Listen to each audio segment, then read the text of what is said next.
नमस्कार दोस्तों, मैं राकेश शुक्ला। आप लोगों का स्वागत है एजुकेशन पॉइंट 1989 पर। आइए हम लोग मध्य प्रदेश की क्लासें कर रहे हैं। आइए आज देखते हैं मध्य प्रदेश की नदियों के बारे में। ठीक है, तो शुरू करते हैं हम लोग अपनी क्लास। एक बना लेते हैं मैप, बनाते हैं। सबसे पहले नदियों का एक थोड़ा सा खाका देख लिया जाए, उसके बाद आगे विस्तार से एक एक नदियों को करके हम लोग पढ़ेंगे। तो सबसे पहले ऐसे है, जो क्या है, मध्य प्रदेश की नदियाँ, मध्य प्रदेश की नदियाँ। ठीक है, हमको ये पढ़ना है। इसमें हम कुछ क्रम में अगर बांट लें तो पढ़ने में आसानी होगी और एक हम लोगों का जो व्यू है वो क्लियर रहेगा। मध्य प्रदेश की नदियाँ, ये पूरा मध्य प्रदेश हो गया। अब इसमें हम ये देख लेते हैं, ऐसे मैप में आप लोगों को पता ही है, ऊपर की ओर ये उत्तर होता है, नीचे साइड ये दक्षिण होता है। ठीक है, ये वाला पूरब होता है और ये पश्चिम होता है। ठीक है, तो क्या है, उत्तर की ओर प्रवाहित होने वाली नदियाँ।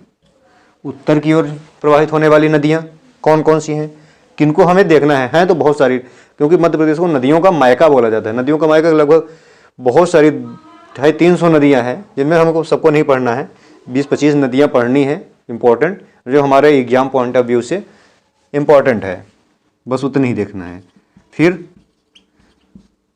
दक्षिण की ओर प्रवाहित होने वाली नदियाँ कौन कौन सी हैं। ठीक है, इसके बाद पूर्व की ओर प्रवाहित नदियाँ कौन कौन सी हैं, और पश्चिम की ओर प्रवाहित होने वाली नदियाँ। ठीक है, सबसे पहले हम लोग कौन सी देख लें, उत्तर की ओर प्रवाहित होने वाली नदियों। एक तरीके से आप मैप याद करेंगे तो मध्य प्रदेश के उत्तर में कौन सा स्टेट है, उत्तर में मध्य प्रदेश के उत्तर प्रदेश है। तो इसका मतलब ऐसी नदियां जो उत्तर प्रदेश के साइड जाती हैं, या उत्तर प्रदेश में जाके, या यमुना नदी या गंगा नदी में जाके मिलती हैं, वो हमको इस वाले ऊपर रखनी है। तो इसमें कौन सी हो जाएगी, सबसे पहली नदी जो मध्य प्रदेश की दूसरी सबसे ज़्यादा लंबी नदी है, कौन सी, चंबल नदी। चंबल नदी। ठीक है, इसके बाद मध्य प्रदेश में एक वो लगता है, क्या, कुंभ लगता है। किस नदी के किनारे लगता है, क्षिप्रा नदी के किनारे। दूसरी कौन सी हो जाएगी, क्षिप्रा।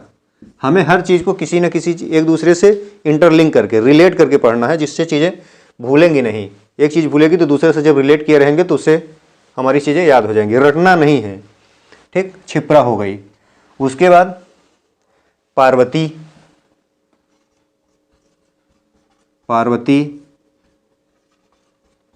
काली सिंध। जब काली सिंध है तो सिर्फ सिंध भी हो जाएगी। चंबल, क्षिप्रा, पार्वती, काली सिंध, सिंध। ठीक है, ये हो गई। बेतवा नदी जाके चंबल में यमुना में मिलती है। बेतवा के बाद केन भी मिलती है, टोंस भी मिलती है। ठीक है, बेतवा, केन, टोंस कहाँ जाके मिलती है, टोंस इलाहाबाद में जाके गंगा नदी में मिलती है। टोंस यमुना में नहीं मिलती है। बाकी सारी नदियाँ किसी न किसी रूप में यमुना से आके मिलती हैं। यमुना आके किससे मिलती है, गंगा से मिलती है। ये हमारी उत्तर की ओर प्रवाहित होती हैं वो नदियाँ हमारी हैं, चंबल, क्षिप्रा, पार्वती, काली सिंध, केन, बेतवा, टोंस, ये हो गई। दक्षिण की ओर प्रवाहित होने वाली नदियाँ, दक्षिण की ओर प्रवाहित होने, दक्षिण मध्य प्रदेश के दक्षिण में कौन सा स्टेट है? महाराष्ट्र है। ठीक है, महाराष्ट्र कौन कौन सी नदी हो जाएगी?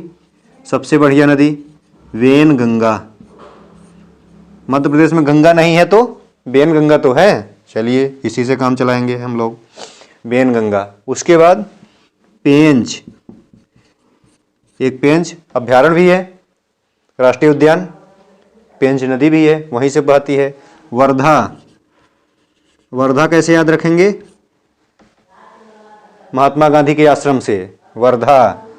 प्रणाहिता, वेनगंगा, पेंच, वर्धा, प्रणाहिता, और एक और छोटी सी नदी है कान्हन।